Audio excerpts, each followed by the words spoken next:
the Honorable Prime Minister of India, Shri Narendra Modi ji, Right Honorable Christopher Luxon, the Honorable Prime Minister of New Zealand, dignitaries, ministers, head of think tanks and institutions, and our very many friends. A very warm welcome to Raisina 2025 and to New Delhi. 10 is a good number, and Raisina is 10 today. So may I request you all to join me in applauding this journey so far.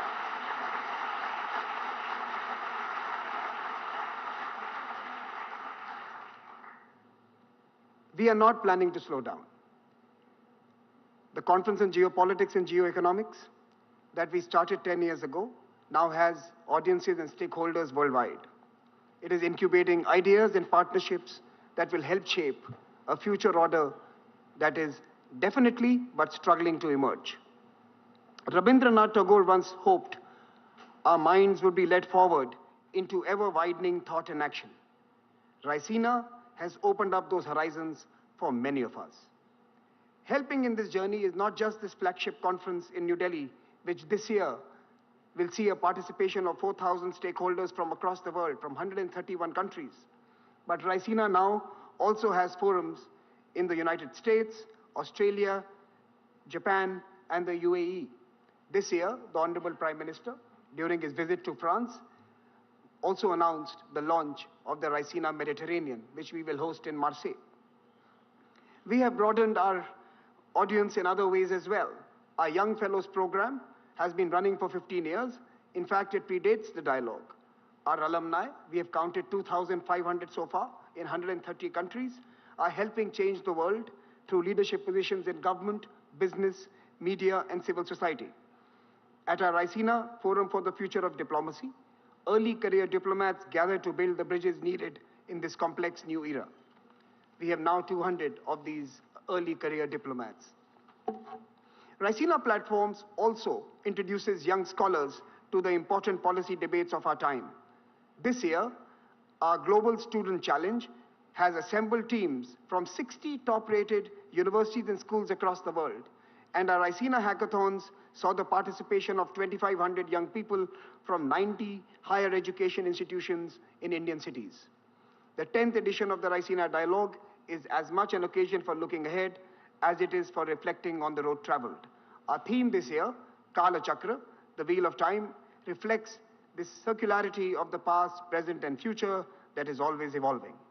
Time is eternal, change is constant, even as politics shifts directions. The motive force propelling Raisina 2025 are the well-being of people, the quest for peace, and the stewardship of our planet. These are the pressing priorities facing our humanity, and they are also the culmination of the dialogues, years of discussion so far. In 2016, we set out to connect Asia with itself and with the world. In doing so, we took the task of understanding multilateralism in a multipolar world. That vital project has engaged us ever since. 2020 changed our societies and our nations forever.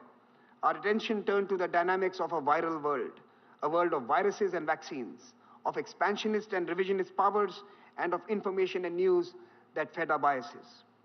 Yet, some geographies remained a beacon of hope. In particular, India's G20 presidency was a lighthouse in the tempest.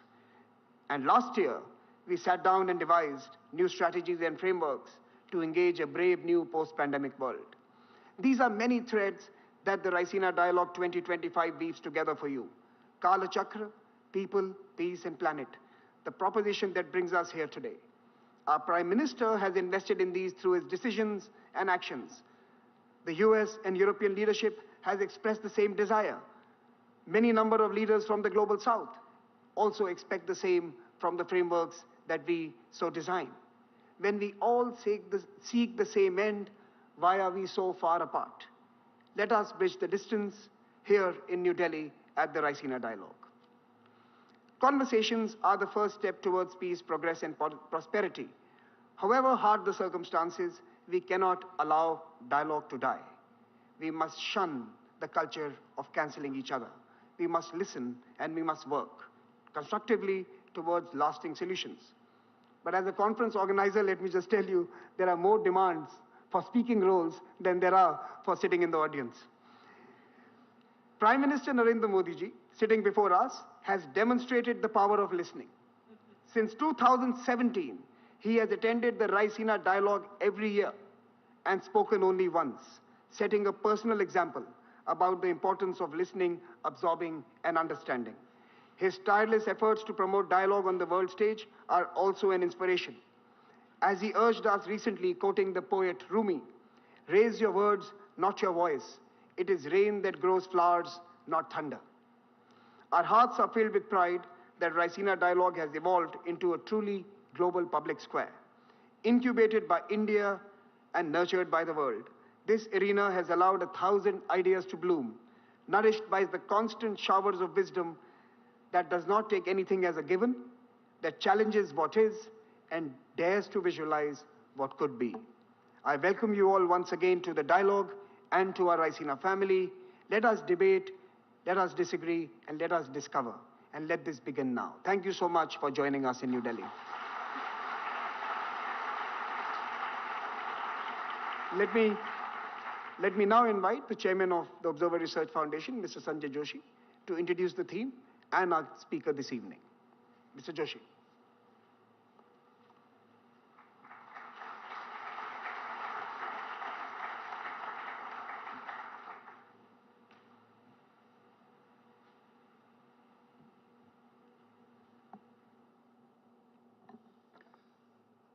A very good evening to our distinguished guests, Honorable Prime Minister of India, Shri Narendra Modi ji, our guest of honor, Excellency Christopher Luxon, Prime Minister of New Zealand, Honorable External Affairs Minister, Shri Jaishankar, our partners from the Ministry of External Affairs, and all the other ministers, admirals, generals, speakers, and delegates, and the audience which is gathered here, distinguished members, many of whom are also joining online. Welcome to Raisina 2025.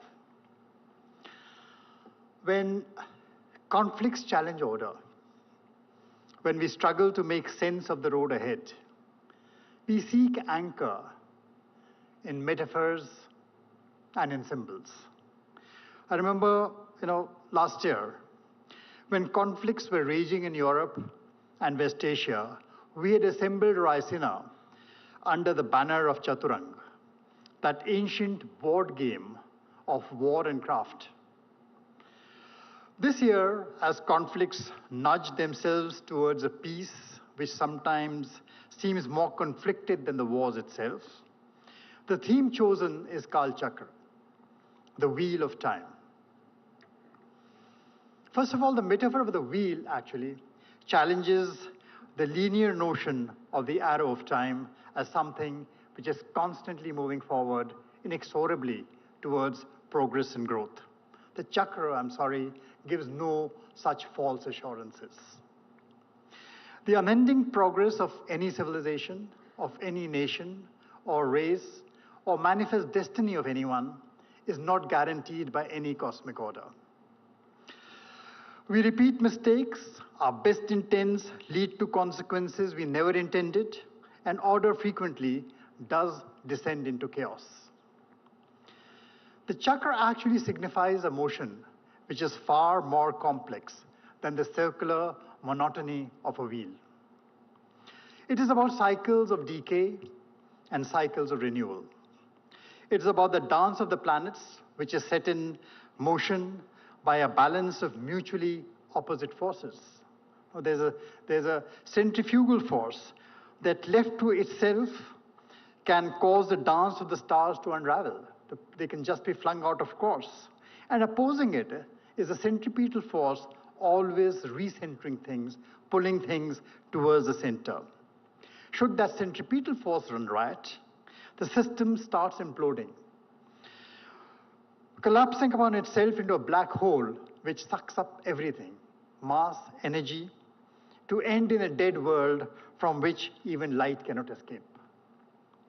At one extreme of the spinning vortex of time is a fragmenting order, which is called the mandal, the fragmenting pattern, tearing apart the cohesion of societies, disrupting the environmental balance, hyper-individualism, ecological collapse, dissipating into a world of entropic decay. At the other end lies a collapse bundle, the collapse pattern, overly rigid, homogenized, a world of authoritarianism and ecological monocultures, where over-integration stifles innovation, and instead of change and evolution, even time freezes unmoving. So central to this whole idea of Kalchakra, which is a theme of this conference, is the idea of impermanence. No state, thankfully, lasts forever, for each contains the seed of its opposite. That makes it not just a non-linear system, it also makes it a non-binary system. A non-binary system cannot be understood in very mechanistic, dualistic terms. It cannot be understood in terms of black and white. There's too much color in it. Because to do that is to lose nuance, to be unable to understand the nature of complexity and be defeated by complexity. So Vasudeva Kutumbakam, which our Prime Minister keeps on urging, is that ideal in the cosmic order, one that is offered as an all-encompassing guide for a world that is impermanent, interdependent, and infinitely interconnected. In truth, everything around us, is this dance of Kal, time, and Mandal, which is order. And that fundamentally challenges humans. Remember, in Buddhism, ultimately, this calibration between the two is not defined as a goal. It is defined as a practice. It is something which must be kept on constantly. It is not an endpoint. And to do that, it challenges conscious humans, thinking humans, to engage through thought and through action to practice bringing that order back together again, that balance back together again. So we meet to celebrate a decade of Raisina in 2025, to examine precisely that world of thought and action, which helps us recognize that every movement, whether tightening into unity or fraying into disorder, also contains the seed of its opposite. In the final analysis, in the Kalchakra, neither order nor chaos are endpoints. They're merely transitory phases which demand recalibration. And recalibration is a time for sometimes difficult and unconventional decisions. So at ORF, we extend our welcome and best wishes to everyone here for 3 days of the most thought-provoking conversations. And I'm delighted this year to present His Excellency Christopher Luxon, the Prime Minister of New Zealand. Sir, Kalchakra is about change. And as a corporate leader, you have led change. You transformed Air New Zealand into one of the world's most successful and respected carriers. Then you've entered politics to try and do much the same for your great country.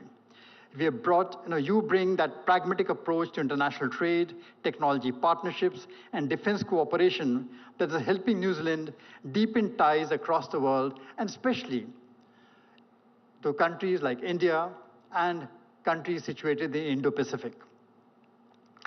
With that, may I invite you, sir, to join us here and give us the benefit of your vast wisdom and experience. Thank you, sir.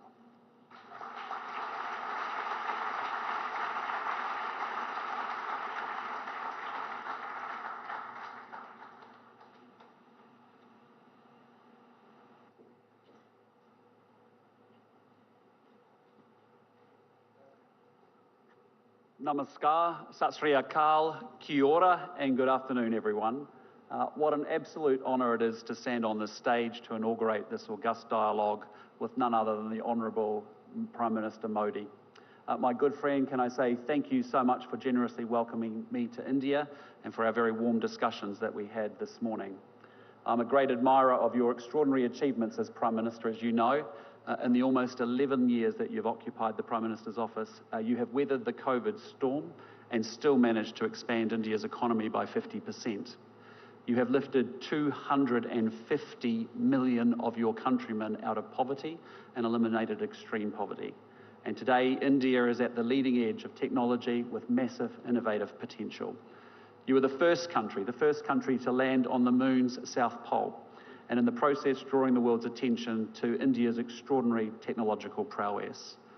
And Prime Minister, during your tenure, the men in blue have been the most dominant side in cricket's white ball competitions, most recently winning the Champions Trophy last week in Dubai against my men in black. Yes. And breaking many, many New Zealanders' hearts in the process, including mine, but I will be the bigger person and just say congratulations.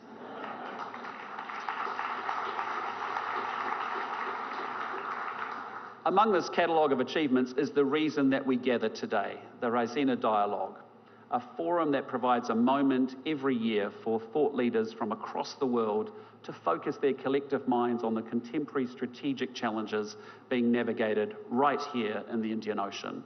And I applaud Dr. Jay Shankar and Samir Saran for the intellectual leadership that they have shown driving this dialogue over the past 10 years. It has grown into a hugely influential forum. And look no further than the luminaries that you attract. 6 former heads of government and ministers from over 30 countries and representation from so many more here today. And I just hope that my remarks today add to the debate in some small way. Ladies and gentlemen, it is more than 200 years since Indians and New Zealanders began living side by side. At the beginning of the 19th century, well before we became a nation, Indian sailors jumped ship in New Zealand, with some meeting up with locals and marrying into our indigenous Māori tribes. And a few years later, Māori traders began travelling to Kolkata to sell tree trunks used in sailing ships, an exchange that echoes down the ages. And just as they were 200 years ago, Kiwi Indians today are fully integrated into our multicultural society. New Zealanders of Indian heritage comprise 11% of the people living in Auckland, our biggest city. And I've brought with me to New Delhi a selection of the Kiwi Indian community leaders, members of parliament, captains of industry, yes, professional cricketers, and even an online influencer who has revolutionised investment for women the world over. In short, a selection of Kiwi Indians who get up each and every single morning to make New Zealand a better place to live. And our trade has diversified considerably from wood thanks to the increased sophistication of your economy.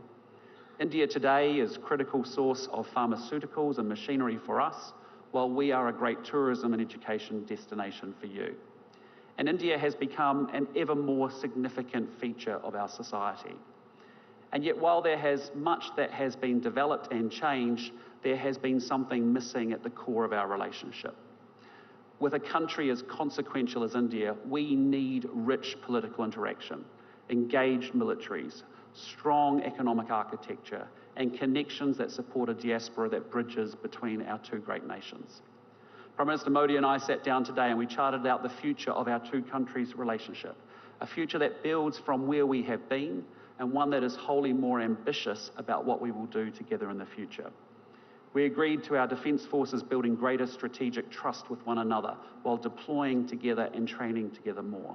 We want our scientists collaborating on global challenges like climate change and on commercial opportunities like space. We are supporting our businesses to improve air links and build primary sector cooperation. We will facilitate students and young professionals and tourists to move between our two countries. And we've instructed our trade negotiators to get on and negotiate a comprehensive free trade agreement between our two great nations. A comprehensive agenda to underpin a comprehensive relationship. And as we both look to the future, the opportunity for both of our governments is to sustain that momentum, not only to follow through on the commitments that we have made to one another, but to proactively build on that platform by exploring new opportunities and creating new architecture, to ensure that we are creating strategic trust and commercial connection between two countries at the bookends of our wider Indo-Pacific region. Ladies and gentlemen, it is to the Indo-Pacific that I now turn. And there are many reasons to be excited about our region, and I want to single out the two biggest opportunities. First, India and New Zealand are fortunate enough to live in the world's most economically dynamic region. The Indo-Pacific will represent 2/3 of global economic growth over the coming years. And by 2030, it will be home to 2/3 of the world's middle-class consumers. And India itself lies at the heart of this exciting economic future.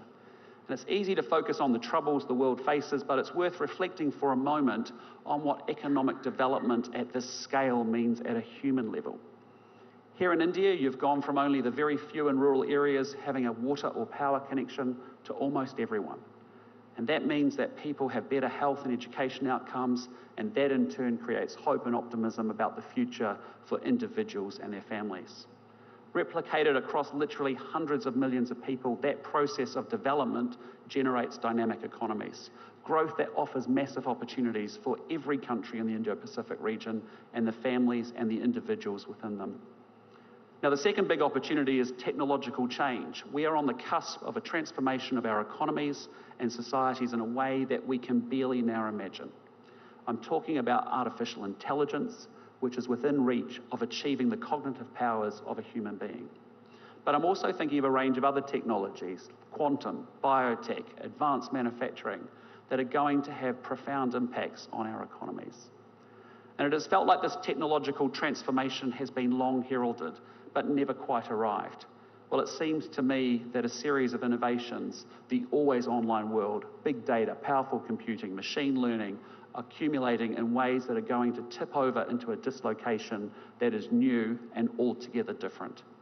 The game is about to change because we are on the cusp of an explosion in the application of AI, a technology that will have an impact across the whole economy, not just in one or two sectors, a technology that will transform the way that we work, the way that we study, and the way that we entertain ourselves, a technology that will force governments to think in entirely different ways about how they deliver public services and secure their nations. And certainly this presents risks that will need to be managed. For example, militaries are already using AI, which means the international community is going to need to develop new norms about how this is done in a way that ensures compliance with the rules of war and also ensures human responsibility in conflict. But my message is that while we need to manage that change, we cannot allow ourselves to be paralyzed by the risks. For those who believe that they can outcompete through this period of technological disruption and dislocation, the opportunities are there. The citizens, the companies, and the countries that embrace the coming change will be the ones that reap the dividends. Yet there's also no doubt that there are fundamental trend lines in the Indo-Pacific that present geostrategic risks to both growth and prosperity. And these have long-term drivers that are not going away and have been amplified by recent events.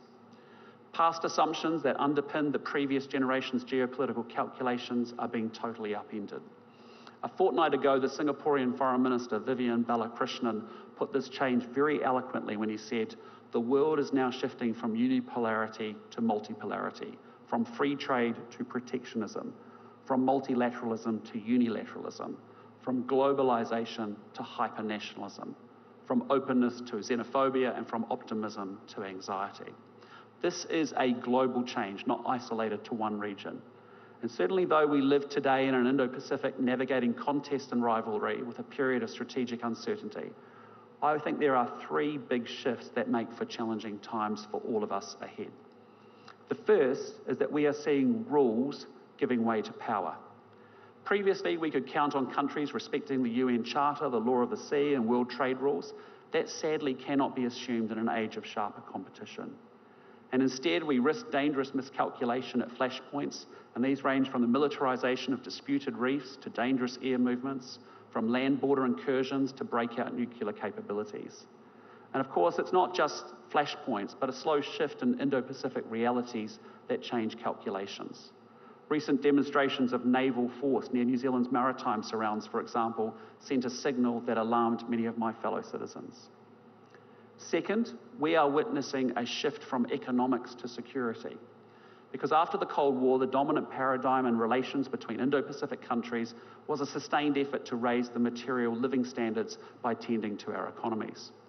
And make no mistake, bread and butter issues still loom very, very large and are a priority for governments all around the region. And indeed, economic growth is my government's highest priority too. But across the Indo-Pacific, we also see governments dedicating increased attention and resource to military modernisation.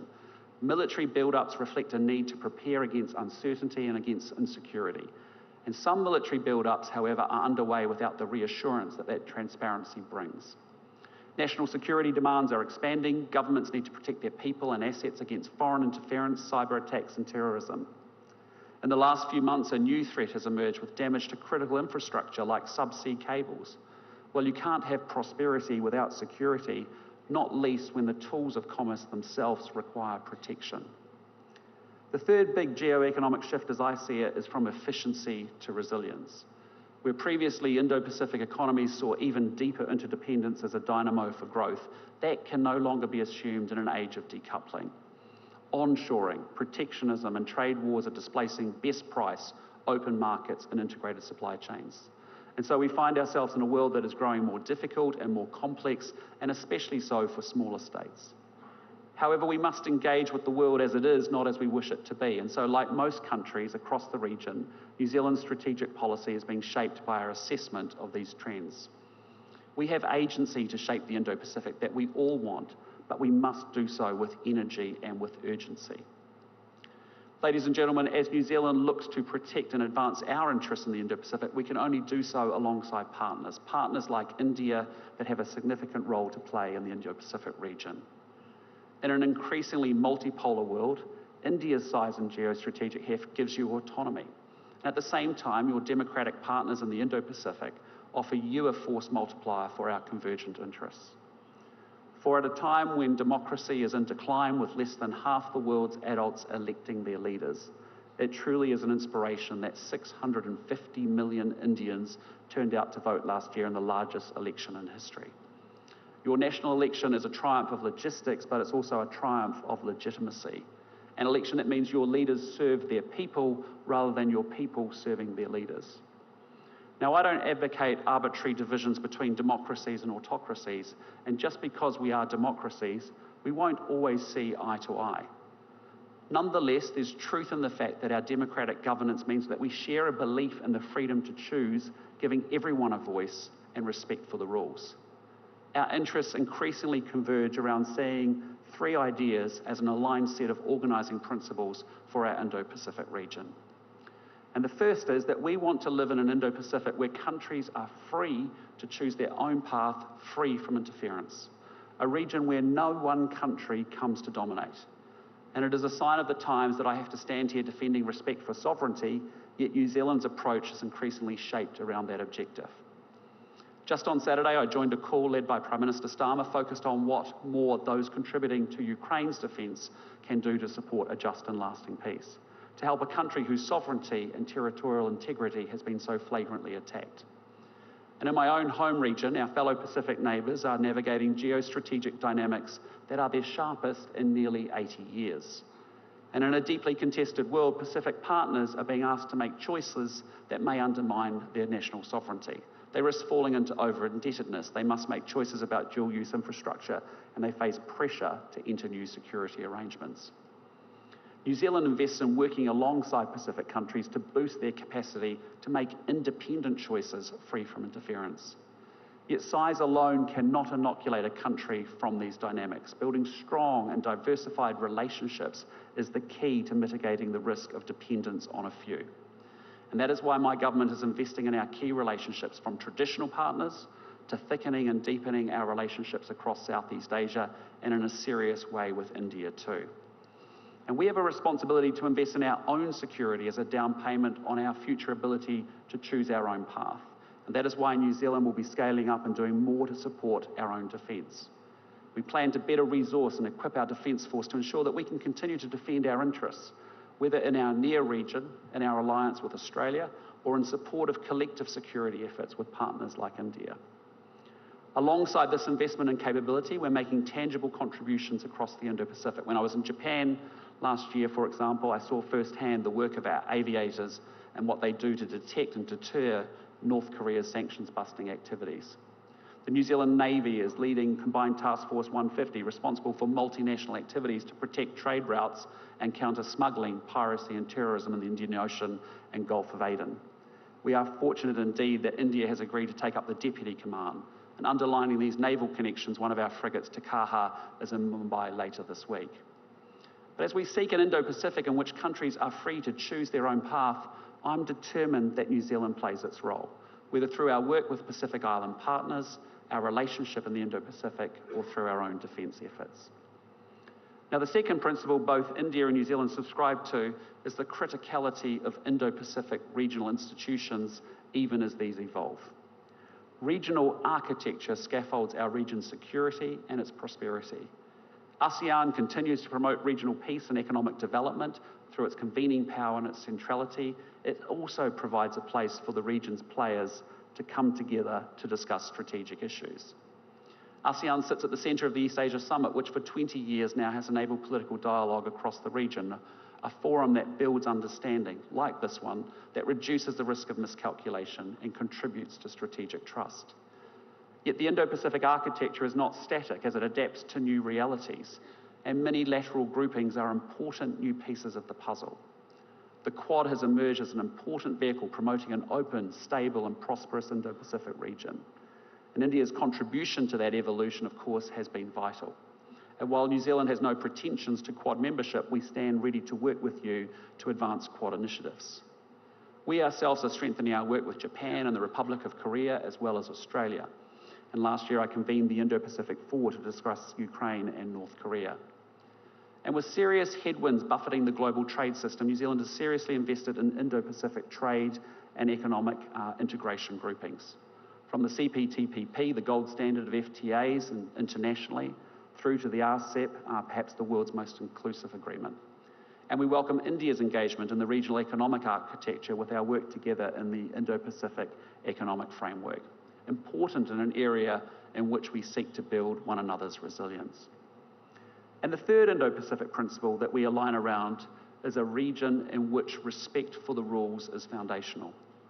Globally, rules are being undermined, whether those around territorial integrity, freedom of navigation, or laws of war. Yet these are the very rules that preserve an Indo-Pacific order that is not might is right alone. And as I've said before, there is no prosperity without security. The rules that underpin our security also allow our businesses to operate with great certainty, and those rules deliver daily in meaningful ways for our people and our populations.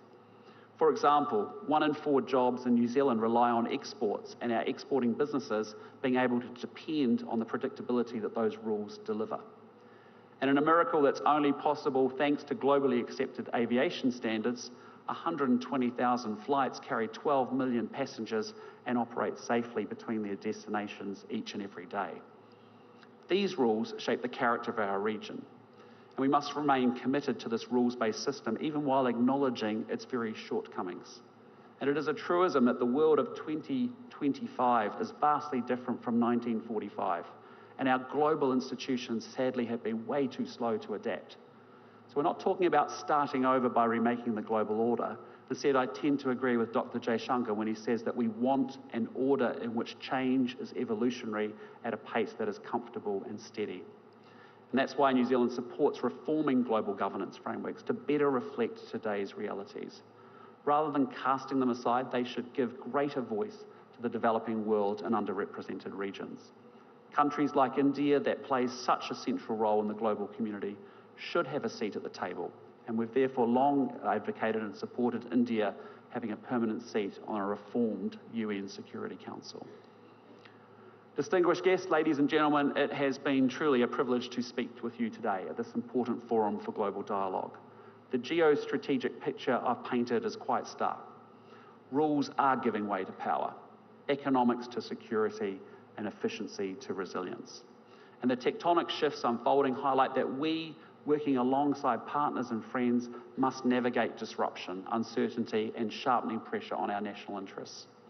Yet we will not be overwhelmed by complexity and challenge. We must go forward with great confidence. We live at the heart of the world's most exciting and dynamic region, the Indo-Pacific. We live in an era of technological transformation that offers outsized opportunities.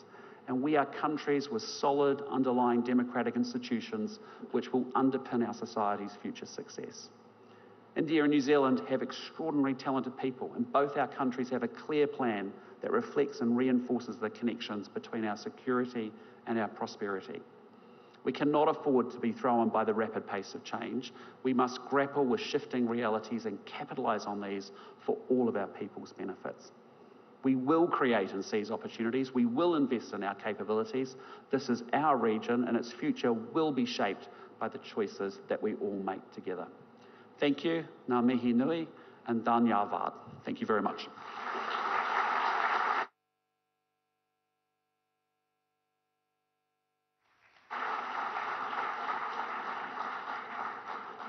Thank you so much, Prime Minister, and a special thank you for not reminding us of the Test match series in October last year.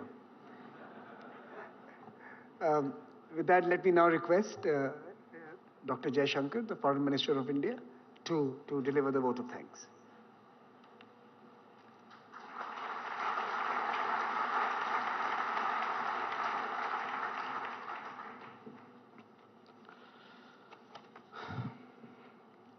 Good evening.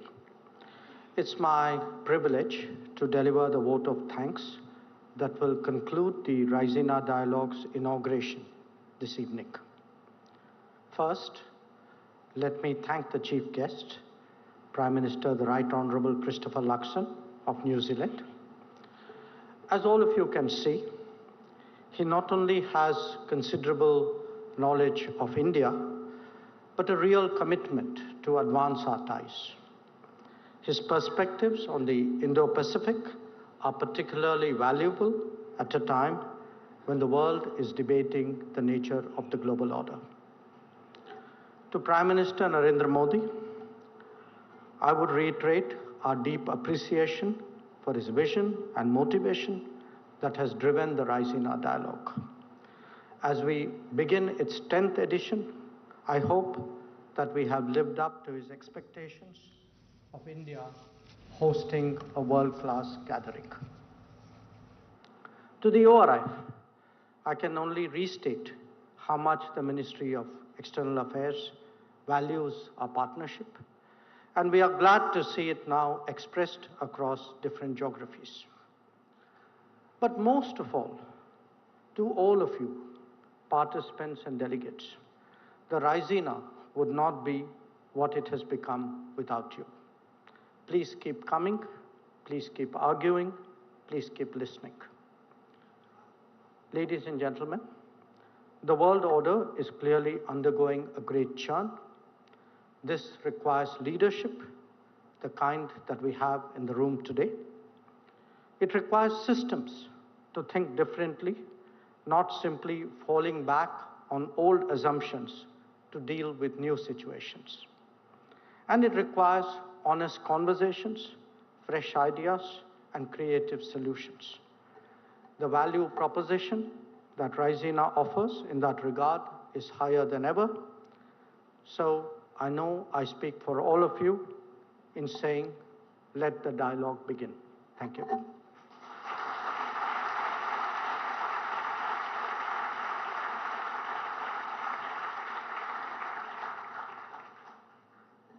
Ladies and gentlemen, we'll now remain seated as the VIPs exit the room. And just give us a little more of your time for this inauguration ceremony. We will have you out soon. You've been invited to specific dinners. Please attend those. Some have been invited to our gala opening dinner in the lawns outside. We look forward to receiving you there. But do allow the VIPs to leave the room.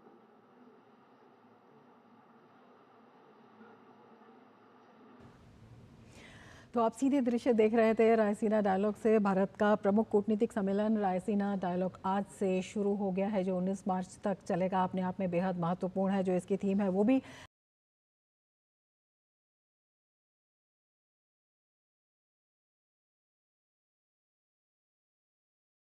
के सीधा प्रसारण देख। I welcome you to this ceremony where we shall witness some new initiatives in India-New Zealand bilateral cooperation.